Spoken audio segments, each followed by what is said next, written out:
welcome to the One More Chance edition of the LOGJAM, where we are looking forward to one more chance for 4 teams to grab one of 3 remaining playoff spots. Yeah, we're looking for one chance for 3 teams to fight for those buys. We're looking at one chance for a number of teams at the bottom looking up to play spoiler. We're looking at one chance for 4 different teams to earn a high point total this year. And believe it or not, there is one more chance that the team that earns high points won't make the playoffs, as unbelievable as that is. Okay. Okay. That is crazy. There's speaking of one more chances, leading into what we want to talk about next, there is one more chance for the LA Rams to actually stay somewhat, if at all, relevant in the NFC West. That is true. The Cardinals could potentially put away the division, lock down that playoff spot this weekend against the Rams. I think at some point you're talking about, where are we in relation with the Packers and that bye also? I mean, with 4 weeks to play, a lot still can happen, but the Cardinals look to be in pretty good position. They do. It was great to see Kyler and D-Hop back on the field. Going into Chicago this week, and despite the weather, James Conner had a huge game for us, continues to prove a well-balanced offense and we can run the ball, and I've never seen us be able to run the ball like we have recently since I've been a Cardinal fan, early 96. It has been fantastic. The performance, the execution of this team coming off the bye, something that good teams do. It felt good to have a team go out and execute and play well and win that game, thus folding them ESPN, the Sporting News at NBC having the Cardinals at the top of their power rankings. Well, it's good to see. I love playing the underdog role. I've enjoyed the national media not giving us a ton of respect here and there because it fuels your fire to get relevant. But yeah, it's been great to get back to the top at number 1 once again in the NFC. We do got to worry about those Packers just if we want to get the home field. But the most important thing, I think, is to beat the Rams this Monday night and win the NFC West. You start there. That would be a big step. I think something that might propel you a little bit further, possible return of Chase Edmonds. Yep. Looking forward a couple of weeks, the possible return of J.J. Watt. Which may be the biggest addition. I love Chase Edmonds, but the way James Conner's been running the ball, I don't know how much piece of the offense he's going to come back into. Not that James Conner's a feature back, I'm just saying, but what you just said, J.J. Watt's return, I'm excited for that. It's going to come playoff time, and the 4th overall ranked defense, which we have, is just going to be better when we go into the playoffs with JJ. I think the return of JJ sturdies up the run defense. I think it helps the pass rush. Oh, yeah. I mean, him wearing other players opens for Chandler Jones, Knicks. The line has been great. The defense has been fantastic. Adding that piece, I look forward and hope that JJ can be healthy for the rest of the playoff run for sure. There is one more chance for a lot of teams going into next week to look at their playoff position. Should we start talking about those games, D? Yeah, I think that's what we're here for. Absolutely. So last week's games, Young Confused goes into Mexico City in a must-win game, defeats the Zorros 161-142. Yeah, and he got all the help he needed from Stafford, Gronk, David Montgomery, which I wasn't overly excited about as a Cardinal fan, but it didn't cost us the game, and Young and Confused get the win. So definitely sucked watching David Montgomery pound it down our face this week, prompting some of that run game talk. But I think that Hunter Renfrow flex play on behalf of Young and Confused was a really, really smart move. On Zorro's side, it almost comes down to the J-Rob start and the Thielen ankle. Yeah, well, I mean, he got his points from, which was interesting. He actually inserted players that he's traded for. So, he got a good showing from the Rams defense. Kyler Murray puts up 35 for him outdoors and with the 2 rushing touchdowns and the 2 throwing.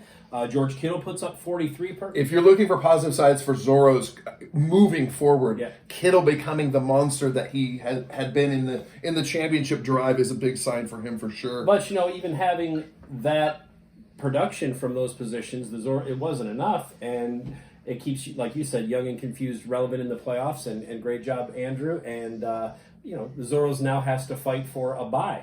Yep, the Zorros coming up, playing for their bye. Daddies, another team not necessarily in, but playing the number 1 Furies. They get a chance to knock them off at home 122-105. And when you're at the bottom of the league, some of these games become your Super Bowl. Playing spoiler is almost just as fun as winning. As far as it's fun. So you got to play for something, and congratulations to the Daddy organization. They did not pack it in.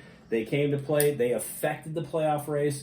That's what this league's about: is staying in it, staying relevant, and congratulations to the day. I mean, the headlines in every newspaper in the country are going to be Abear with 34, Deontay with 34. But I think within our league, when you are facing the Fury, a team that has long been, as the Chiefs go, so go the Fury. I think it was nice to see that Daddy had Harrison Butker and Williams outscore Hill and Kelsey 21-10. So a kicker and a running back in an offense that doesn't run the football versus the tight end that he outscored him.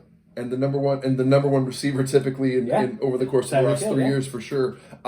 Fury scoring 105 is disappointing. It is for a team that had just taken over first place.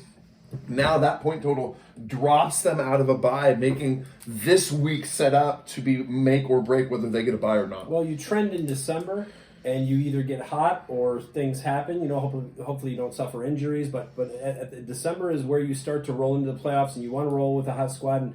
And right now, I think with that 105 is hopefully for him not trending the wrong way. I'm sure that like you said, his Kansas City Chiefs will come out to play, but. The Chiefs, the Bengals have been on a roller coaster too. He's pretty dependent there in Cincinnati at home. Another big week from one of the bottom 4 teams. The Sin pop up and get the aforementioned almost high points OBJ 158 to 139. Well, his quarterback in Brady, his tight end in Dallas, Goddard, Russell Cage, put up a lot of points for him, and it's great to see. Once again, we're talking about a team who might be out of it, but comes into play spoiler. Or at least put the other team in a position where they have to now fight for their playoff life with Merci. Great job, Corey. Yeah, OBJ again facing a lot of opponents coming up with big scores this year. Cooper Kupp with 30. I think the Javonte pickup and start and play has been a boon for a team trying to make a playoff run. It just doesn't happen to be enough. Terry McLaurin with 5. Dak Prescott only getting up 13. And you lose. And 139 is not a bad number. Let's be realistic. Putting up 139 is a good number. It's not quite what we've considered the league median, but unfortunately, like you said, for Merci, it just wasn't enough this week. Sin getting another chance to play spoiler a little bit later in the show. That takes us to high points of the week. It's getting to be a little bit redundant here on the Jam, but the Avengers 174 over the Pimps 113. Well, yeah, and great game by you. Obviously, Jonathan Taylor has been a huge trade for you this year. That's proven to be probably your MVP.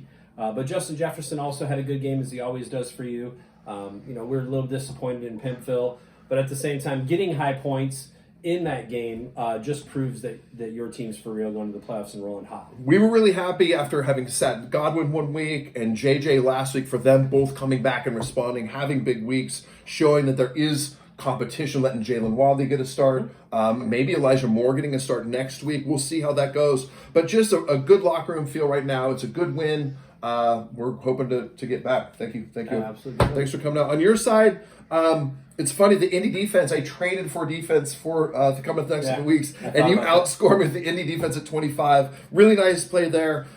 Running backs only totaling 9 points isn't going to win a ton of games. And that's been the theme for the Pimps. I mean, we're aware of that now as the GM, that the last couple of years our run game has gone to shit, and we've kind of focused on quarterback with Kyler Murray when we drafted him and wide receiver help. We're getting back, obviously, with the trade for Derrick Henry. We're getting back to what we see as a decent form of the win, because like you said, 9 points on your running back is just not going to win games. I mean, and when you see a chance, you're not going to be maybe competitive this year.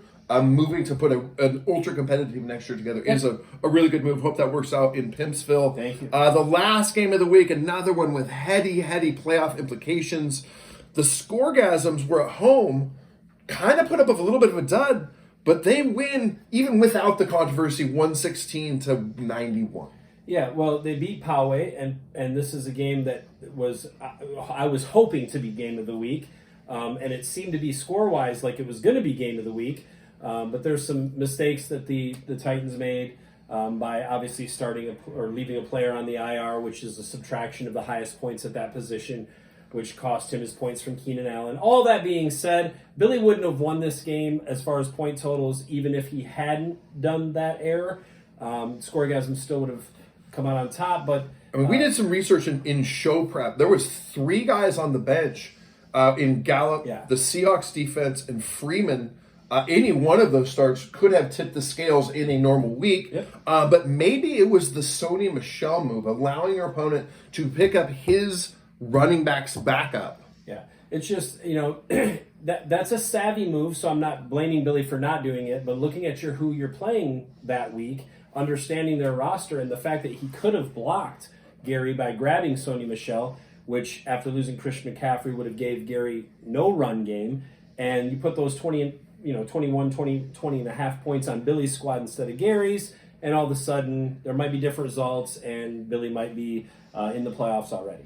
I mean, if you feel the scoregasms, you feel like you got lucky this week. Mahomes a dud, Zeke with 6, Brandon Ayuk with 8. CeeDee Lamb had a good game, so there was some help there for him. But overall, and like we said, the aforementioned Sony Michel start keeps his head above water, keeps him in that 6 and 7 tie. But the story of the game was the fines incurred by the Poway Titans, by the just the roster mismanagement that happened for that game. We did happen to get some audio from Titans owner Billy McAllister in the post-game press conference, being asked about that game.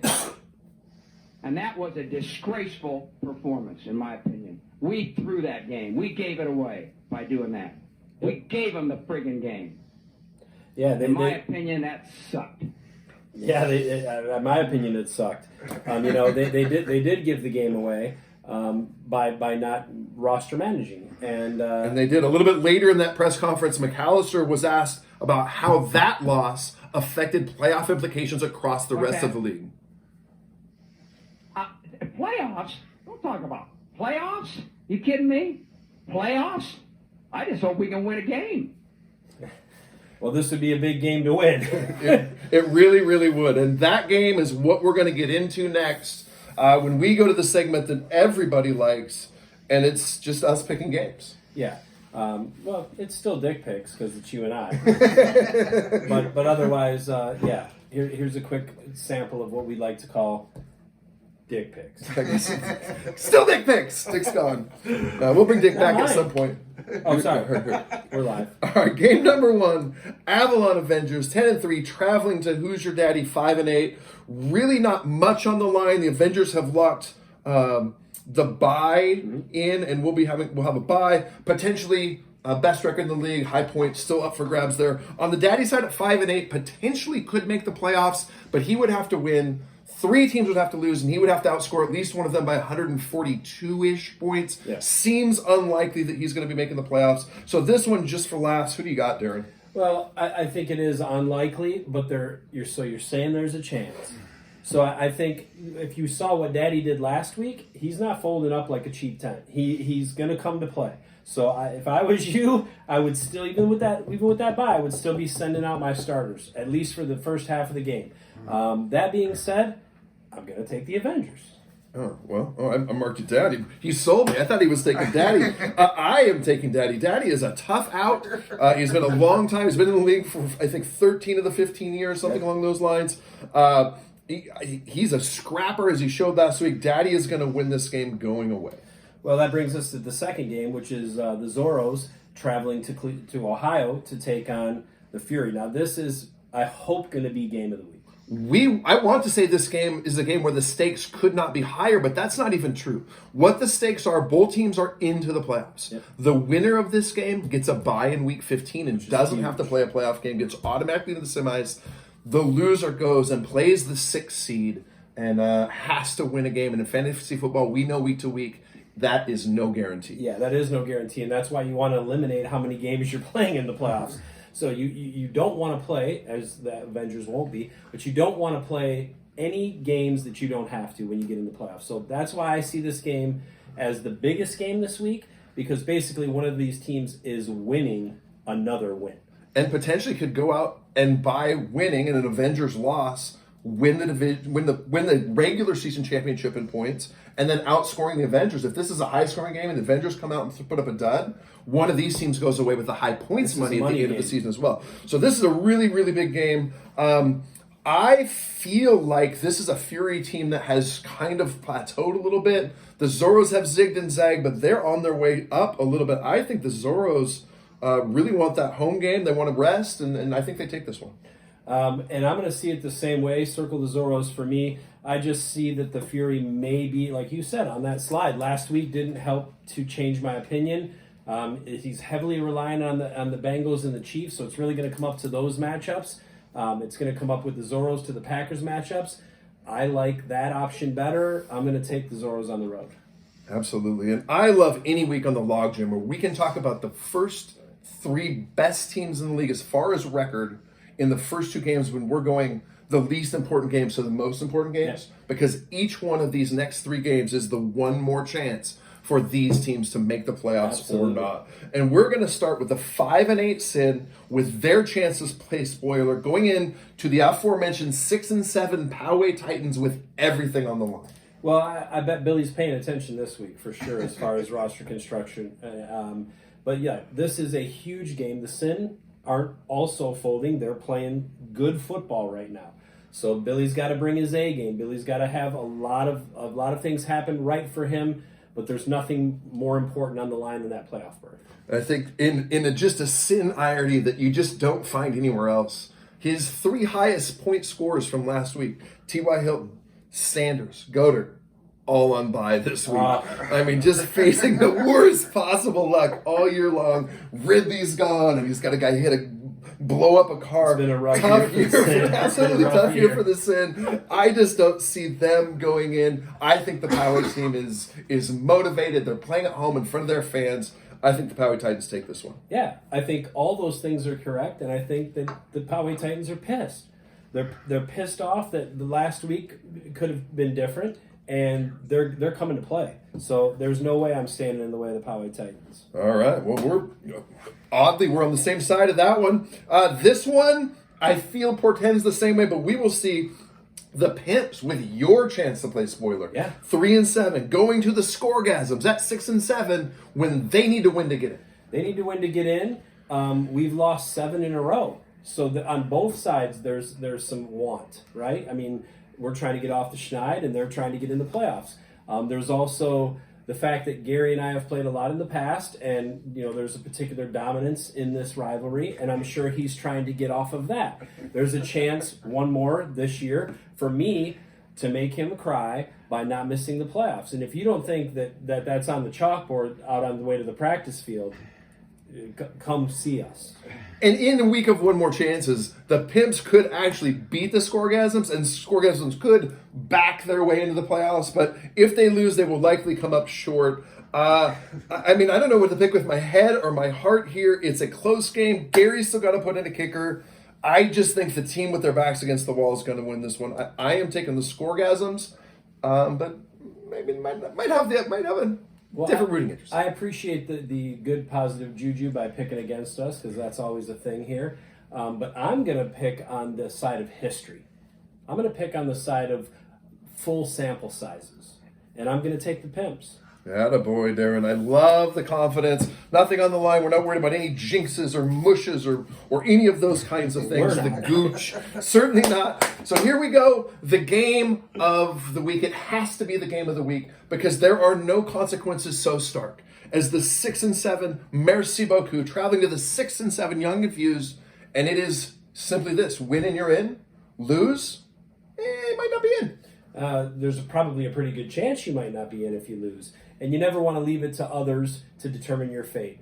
So I think, a lot of eyes in this league are going to be on this game if you're interested in what's going on. This is, like you said, win and get in, give it your all, use all the analogies you want. Everything's on the table here.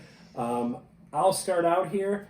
And man, before you pick, I'm going to jump in. And I think in somewhere in the mindset for one or both of these teams is that if they lose this game, they have a little bit of a safety net that they have points above the two teams that have to win. So if those teams lose, they're going to be ahead of them. But that's a big if. If the Titans lose to the Sin, if the Scoregasms lose to the 3-11 Pimps, is a huge if. So this really does, while it's not quite a win in your losing your out spot, lose and it doesn't look great. Well, I agree with you 100%. You do, like we said, you don't want to leave it to anyone else. You want to get the job done yourself.